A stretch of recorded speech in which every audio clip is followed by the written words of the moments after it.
Okay, so I realized that I didn't make my video Friday. Um, and I was gonna make it Saturday night, and then it was dark, and I was like, gonna do it in the morning. And then I was thinking of doing it tomorrow morning. It's Sunday now. So no, I guess better late than never, right? Um, so I met with my doc on Thursday. Things have been good and stable and everything. Thought about going down on medication again. She said, let's hang out, chill where it is. Let's do it slowly, steadily, but slowly. So that's good. Still at 125 milligrams of Lamictal a day. Kind of resolved this issue about the flaxseed oil. So like the flaxseed oil, I mean, it tastes all right. Like I put it in my oatmeal, it's cool. The challenge was that if I'm traveling and stuff, like bringing around like flaxseed oil is needs to be refrigerated. So if you're traveling, you can like carry some fucking flaxseed oil wherever you go. It just kind of seems stupid or just inconvenient. Like even this weekend, I was up in Boston for a night. Like, what do I bring my flaxseed oil with me and put it in the fridge or keep it on ice or something? Like, I mean, I know it's not like the hardest thing in the world, but the trouble is like consistency. You start slipping up a little bit, and things can kind of cause trouble. Like, I try to exercise every day, but like then all of a sudden you go like a fucking few days without exercise or that kind of thing. Kind of those little rabbit holes can you know, I try to have a chaotic life, but have certain things be consistent, Wake up, shower, meditate, stretch a little bit, eat breakfast, pace it. I might be in a different place or have something different going on all day, but like have some consistency, nighttime, read, read a book, meditate, stretch a little, go to bed, even if the day changes and stuff. So I wanted to get that kind of flaxseed oil thing done right. So I guess then what happened was I looked at how much flaxseed oil I was taking. I was taking like 8 grams a day because then, I was like, oh, let me look at the pill version. And the pills are like 1 gram in a pill.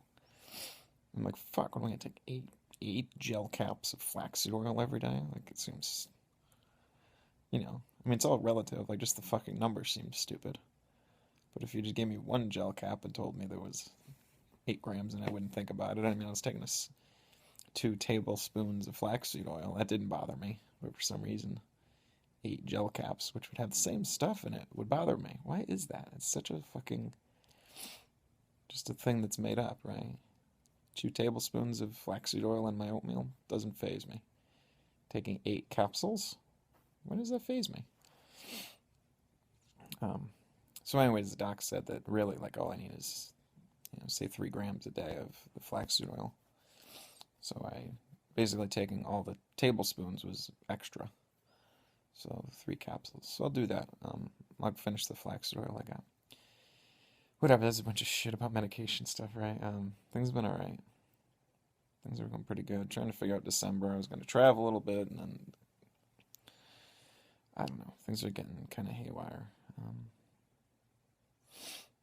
I had a situation. There's this girl that I've been seeing a little bit. I met her at an open mic, which is kind of cool. And I don't know. It was just hanging out a little bit. Nothing. We're not boyfriend girlfriend or something. It's just a thing. And tonight I felt like I revealed too much. Like I don't know exactly how it came up, but if it moves towards dating, I guess like I felt like I was holding back certain things about, um, maybe mental health. Like I mean, she saw me do stand up, so like I mentioned things. My comedy is a little revealing, and then as we were getting talking and talking, I found myself kind of dodging. It's hard to answer certain questions and feel like I'm being genuine if I don't disclose more. So then, like, I found is really hard for me to explain what this is all about. It's like I want to give her like a convenient label to somebody, like, oh, I don't like bipolar, because that has certain assumptions along with it that I don't think I fit into really. Like I don't necessarily relate to other people that are bipolar. if they're bipolar 1 and they've had like heavy mania, psychosis, like that I relate to. But most people don't even get that. Schizoaffective is sort of a label I've learned lately that I could maybe kind of make sense, but it's tough. There's like this separation, like, oh, I don't like fit in with that group, that group, that group. Like, who the fuck are my compadres? Like it feels very, very isolating. I occasionally, but very rarely meet people that I relate to with my situation. It was funny because I was talking to a bunch of teenagers the other day about somehow mental health came up, and they were saying like, yeah, like nobody really brings people together about it. Everyone feels divided. They don't talk about it, and they don't share things about it.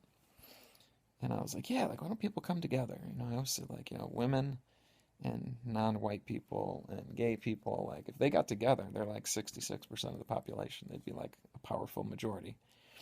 And then I complained that like the mental health group, my group is so tiny, the bipolar people, 1% of the population.